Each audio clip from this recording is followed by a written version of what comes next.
আসসালামু আলাইকুম রহমতুল্লাহ। এম কে জমানুসিত easy plus and note and বিশ্বমানের বইয়ের পক্ষ থেকে আপনাদের স্বাগত। আজকের লাইভ ক্লাসে আলোচ্য বিষয় স্ট্র্যাটেজি ম্যানেজমেন্ট অ্যাকাউন্টিং চতুর্থ অধ্যায়ের প্রথম ক্লাস। এটি খুবই গুরুত্বপূর্ণ একটি অধ্যায়। এই অধ্যায় থেকে প্রতি বছরের বি পার্ট এবং সি পার্টে 2 সেট প্রশ্ন আসে। এই অধ্যায়ের অঙ্কগুলি সহজভাবে শেখানোর উদ্দেশ্যে আমার বইয়ে আমি সিলেবাস অনুযায়ী মাত্র 4টি ফরম্যাটে ভাগ করে অঙ্কগুলো আলাদা করে দিয়েছি। একজন শিক্ষার্থী যদি আমার বই থেকে ধারাবাহিকভাবে এই 4টি ফরম্যাটের গাণিতিক সমস্যাগুলো সমাধান করতে পারেন, তাহলে আশা করি ইনশাল্লাহ এই অধ্যায়ের কোনো অঙ্ক আর জটিল থাকবে না। এই অধ্যায়টির নাম হলো স্ট্র্যাটেজিক কস্ট ম্যানেজমেন্ট, কৌশলগত ব্যয় ব্যবস্থাপনা।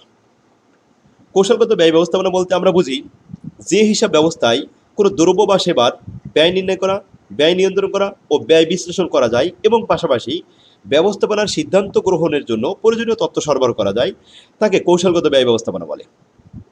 এবার থিওরিগুলো খুব সহজ ভাষায় আমি উপস্থাপন করেছি 3টি ফরম্যাটে ভাগ করে, এবং গাণিতিক সমস্যাগুলো 4টি ফরম্যাটে অঙ্ক ভাগ করে আলাদা করে দিয়েছি। এম কে জামান সিরিজের বইগুলি আপনারা সংগ্রহ করে অধ্যয়ন করুন। আশা করি খুব সহজে আপনারা প্রত্যেকটি সাবজেক্টে A+ পাবেন এবং কাঙ্ক্ষিত লক্ষ্যে পৌঁছাতে পারবেন। তাহলে চলুন প্রথমে আমরা এদের ফরম্যাট অনুযায়ী ধারাবাহিকভাবে আমরা আলোচনা করি। সহজ পদ্ধতিতে অঙ্ক করার অভিনব কৌশল হলো এই ফরম্যাট, এবং সহজ পদ্ধতিতে থিওরিগুলো আয়ত্ত করার অভিনব কৌশল হলো এই ফরম্যাট। আমার আবিষ্কৃত ফরম্যাট অনুযায়ী ধারাবাহিকভাবে অধ্যয়ন করলে আশা করি ইনশাল্লাহ খুব সহজে আপনি প্রত্যেকটি সাবজেক্টে A+ পাবেন এবং সঠিকভাবে অ্যান্সারগুলো দিতে পারবেন। আমাদের গাণিতিক সমস্যাগুলো 4টি ফরম্যাটে ভাগ করা হয়েছে। এক নজরে আমরা ফরম্যাটগুলো দেখি। 1 নম্বর ফরম্যাট টার্গেট কস্ট মেজারমেন্ট। এখানে আমাদের 11টি সূত্র ব্যবহার হয়। তো 1 নম্বর ফরম্যাটে গাণিতিক সমস্যাগুলো সূত্রের মাধ্যমে করতে হবে। 2 নম্বর ফরম্যাট মার্ক আপ ভ্যালু। এটা কোনো সূত্রের প্রয়োজন হবে না, ছকের মাধ্যমে এই ফরম্যাটের অঙ্কগুলো সমাধান করা যাবে। 3 নম্বর ফরম্যাট প্রোডাক্ট লাইফ সাইকেল। এটা ছকের মাধ্যমে করতে হয়। 4 নম্বর ফরম্যাট প্রোডাক্ট কস্ট অ্যানালাইসিস। এখানে কিছু সূত্র ব্যবহৃত হয়। তো 1 নম্বর ফরম্যাট এবং 4 নম্বর ফরম্যাট যে সমস্ত সূত্রগুলো ব্যবহার হবে, সে সমস্ত সূত্রগুলো আমি এক নজরে এখানে দেখে আসি। টোটাল মিলে 11টা সূত্র এই 2টা ফরম্যাটে আমাদের ব্যবহার করা হয়। তো আসুন আমাদের বইয়ের সূত্রগুলো দেখি। প্রথমে 1 নম্বর সূত্র, 1 নম্বর রিকোয়ারমেন্ট টার্গেট কস্ট। টার্গেট কস্টের 2টা সূত্র ব্যবহার করা হয়। প্রশ্নের ধরন অনুযায়ী সূত্র দুটো ব্যবহার হয়। যখন প্রশ্নপত্রে সেলিং প্রাইস দেওয়া থাকে এবং প্রফিট পার্সেন্টেজ দেওয়া থাকে, তখন টার্গেট কস্টের সূত্র হলো selling price divided by 1 plus profit percentage oblique, অথবা total target cost divide by total sales unit. প্রশ্নে তখন টোটাল টার্গেট কস্ট দেওয়া থাকবে, টোটাল সেল ইউনিট দ্বারা ভাগ করে দিলে টার্গেট কস্ট পার ইউনিট পাওয়া যাবে। 2 নম্বর রিকোয়ারমেন্ট টার্গেট সেল। টার্গেট সেলের সূত্র হলো, যদি আমরা ইউনিট বের করে থাকি তাহলে fixed cost plus target profit divide by sale price minus variable cost. নিচে sale price minus variable cost, এটা বাদ দেওয়ার পরে যেটা ফলাফল আসে সেটাকে বলা হয় কন্ট্রিবিউশন পার ইউনিট। যদি প্রশ্নে কন্ট্রিবিউশন পার ইউনিট দেওয়া থাকে, তখন আমরা টার্গেট সেল ইন ইউনিটের সূত্র লিখবো fixed cost plus target profit divide by contribution per unit. 3 নম্বর রিকোয়ারমেন্ট দেখুন, target profit per unit. Total target প্রফিটকে টার্গেট সেল ইউনিট দ্বারা ভাগ করলে টার্গেট প্রফিট পার ইউনিট পাওয়া যাবে। 4 নম্বর requirement total cost, variable cost plus fixed cost দুটো যোগ করলে টোটাল কস্ট পাওয়া যাবে। টার্গেট প্রফিট ইনভেস্টমেন্ট প্রসেসে দেওয়া থাকবে, এটাকে গুণ করতে হবে ROI, রিটার্ন অন ইনভেস্টমেন্ট, এটা প্রসেসে সাপ্লাই দেওয়া থাকবে। 6 নম্বর রিকোয়ারমেন্ট দেখুন, target profit per unit. Target profit per unit, target প্রফিটকে টার্গেট সেল ইউনিট দ্বারা ভাগ করলে টার্গেট প্রফিট পার ইউনিট পাওয়া যাবে। 7 নম্বর requirement target sale, total cost plus target profit দুটো যোগ করলে টার্গেট সেল ইন টাকা পাওয়া যাবে। 8 নম্বর requirement target selling price per unit. সূত্র হলো টোটাল টার্গেট সেলকে টার্গেট সেল ইউনিট দ্বারা ভাগ করতে হবে। তাহলে টার্গেট সেলের টাকার পরিমাণ প্রসেসে সাপ্লাই দেওয়া থাকবে, টার্গেট সেলের ইউনিটও দেওয়া থাকবে, ভাগ করলে বাস target selling price per unit পাওয়া যাবে। এবার আসুন ব্রেক ইভেন পয়েন্ট। তো ব্রেক ইভেন পয়েন্টের সূত্র আমরা ইতিপূর্বে অনেকবার শিখেছি, fixed cost divide by contribution per unit, এ হলো ব্রেক ইভেন পয়েন্ট। 10 নম্বর requirement selling price per unit. Total mark up ভ্যালুকে সেল ইউনিট দ্বারা ভাগ করলে সেলিং প্রাইস পার ইউনিট পাওয়া যাবে। 11 number requirement target price. Target প্রাইসের সূত্র হলো fixed cost plus variable cost plus target profit divide by number of unit, এতে আমাদের টার্গেট প্রাইস পার ইউনিট পাওয়া যাবে। তাহলে আমরা 11টা সূত্র আয়ত্ত করে নিলাম। এবার আসুন আমরা ধারাবাহিকভাবে ফরম্যাট অনুযায়ী গাণিতিক সমস্যাগুলো সমাধান করব।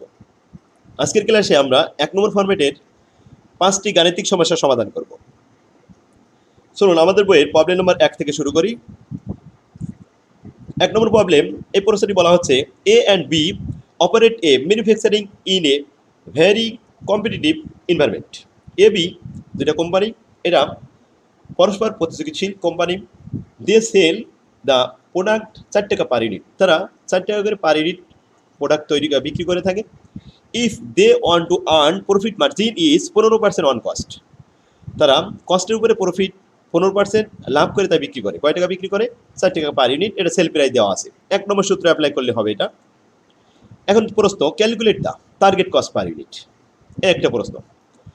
2 নম্বর প্রশ্ন, if the 30% of cost per unit is related to direct material, যদি টার্গেট কস্টের ভিতরে 30% শুধু ম্যাটেরিয়াল কস্ট থাকে, তাহলে what is the target cost per unit for direct material, তাহলে direct material cost per unit কত হবে? 2 নম্বর প্রশ্ন। তাহলে 1 নম্বর প্রবলেমে 2টা রিকোয়ারমেন্ট আমাদেরকে চাওয়া হয়েছে।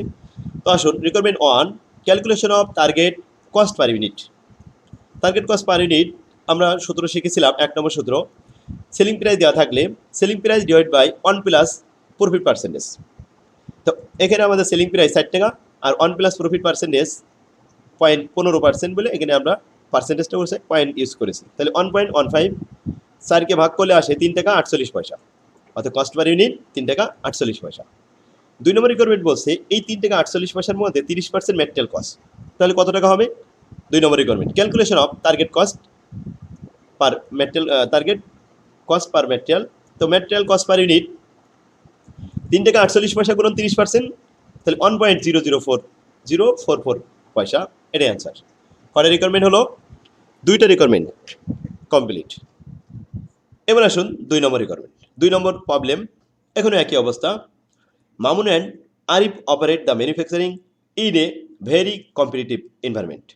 এই 2টা কোম্পানিও পরস্পর কম্পিটিটিভ এনভায়রনমেন্ট।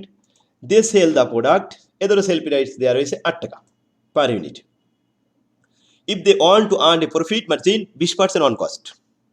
1 নম্বর অঙ্কে ছিল 15%, আর এখানে আছে 20% অন কস্ট।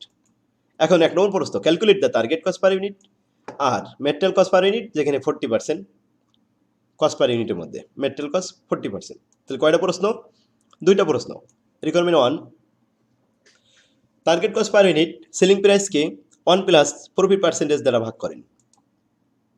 সেল প্রাইস কত আছে? 8 টাকা, এটাকে ভাগ করতে হবে 1.20 দ্বারা, তাহলে কস্ট পার ইউনিট 6 টাকা 67 পয়সা। আর 2 নম্বর প্রশ্ন, calculate the material cost per unit, 6 টাকা 67 পয়সার 40%, এতে আসে 2 টাকা 67 পয়সা। সেক্ষেত্রে দেখুন, তাহলে আমরা একই ধরনের অঙ্ক 2টা করলাম। 3 নম্বরও একই রকম অঙ্ক। তো আজকে আমরা এই 3টে অঙ্ক করলাম, আগামী ক্লাসে 4 নম্বর থেকে শুরু করব। আপনারা এই 3 নম্বরটাও করে ফেলবেন। আল্লাহ হাফেজ, আসসালামু আলাইকুম রহমতুল্লাহ।